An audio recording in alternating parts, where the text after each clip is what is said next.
आजमगढ़ से नवनिर्वाचित सांसद super duper film star Dinesh Lal Yadav Nirahua जैसे ही जनता की सेवा के लिए गांव-गांव जा कर के चौपाल लगाते हैं, लोगों की समस्याओं को सुनते हैं। उनकी समस्याओं को सुनने के लिए जहां लोगों की भीड़ इकट्ठा होती है, उससे कई गुना भीड़ इकट्ठा करने वाली कांग्रेस की तेज तर्रार नौ युवक नेता पूनम पंडित ने उनको किस प्रकार धोया, देखते ही बनता है।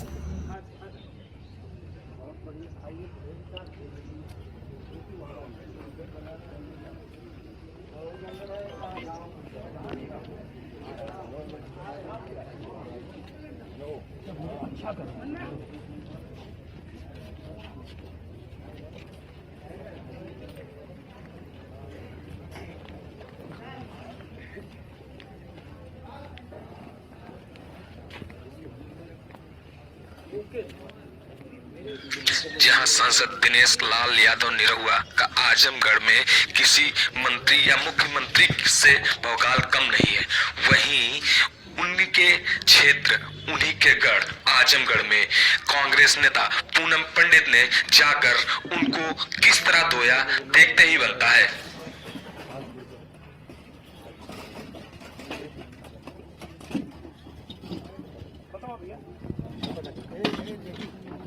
को रखा जाए जो है, तो आप तो जानते हैं हम लोगों को आज भी उसी है नजर और छूट की तरह से देखा जा रहा है। सिर्फ हम लोगों को नहीं देखा कोई तो एमपी साहब नहीं देखे, लेकिन आज भी हम लोगों की वही प्रक्रिया है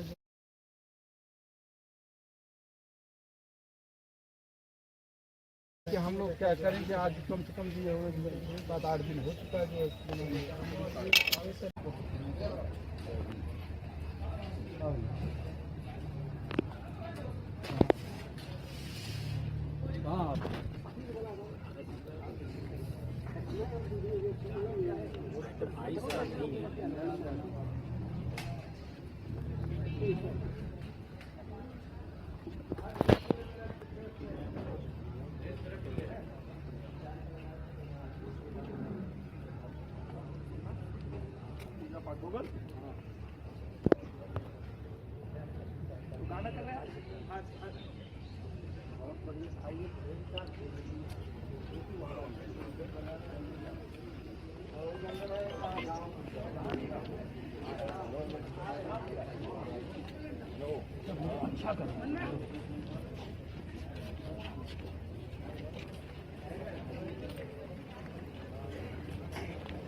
की।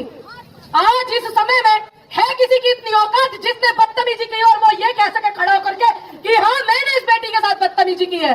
यहाँ के प्रशासन से पूछना चाहती हूँ कि जिस भी भाई ने इस महिला के साथ, इस बेटी के साथ में बदसलूकी की है, सुनीता बैठी हुई है यहाँ पर, बेटी बहन हमारी छोटी, किस हैसियत से, क्या इतना गुमान हो गया आपको?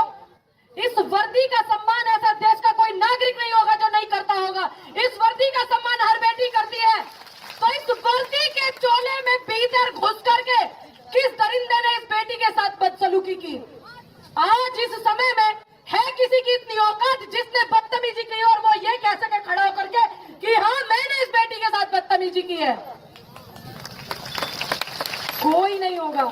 मैं चैलेंज के साथ कहती हूँ कि कोई नहीं बोलेगा कि हाँ हमने की है, क्योंकि कुछ लोग जो होते हैं, मैं मानती हूँ आपकी समस्या और आपकी परेशानी, जितने भी मेरे प्रशासन के भाई खड़े हैं, कि आपको ऊपर से फोन आता होगा और आपको परेशानी बहुत ज्यादा होती होगी, क्योंकि हम लोग तो आजाद हैं, 1947 में हो गए थे।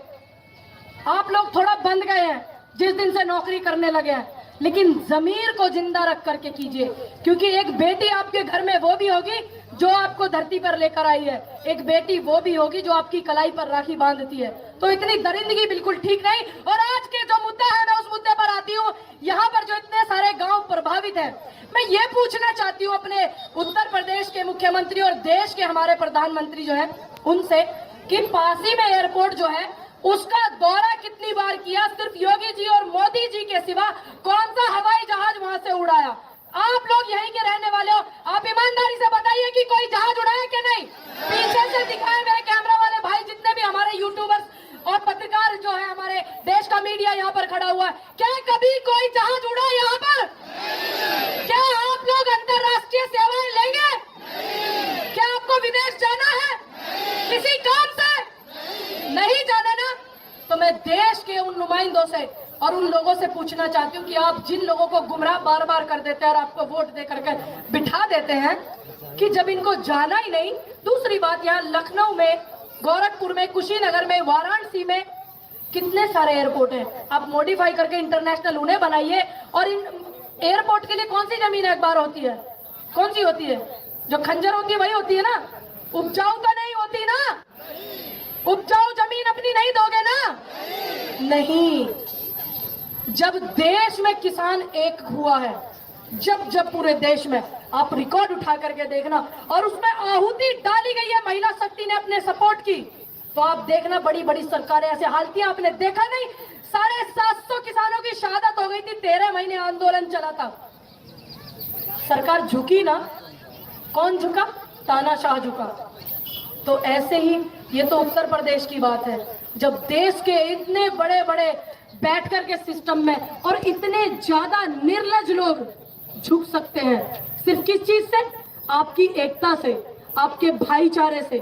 और अभी एक पत्रकार भाई मेरे बोल रहे थे कि मैडम ये किसान नहीं है। देखिए, मैं बुलंदशहर से आई हूँ, मैं इनको भर करके नहीं लेकर आई हूँ गाड़ियों में। मेधा मैम, मेरी माता जी, क्या आप मध्य प्रदेश से इनको लेकर के आई है? नहीं लेकर के आई है। आप लोग यहीं के हैं। और आपकी जो दफ्तियां मैं देख रही, मैं बहुत देर से पढ़ रही हूँ। एक आंटी हमारी सामने बैठी हुई है, उनकी दफ्ती पे जो लिखा हुआ है, सभी लोग गौर करें आने वाले समय के लिए भी।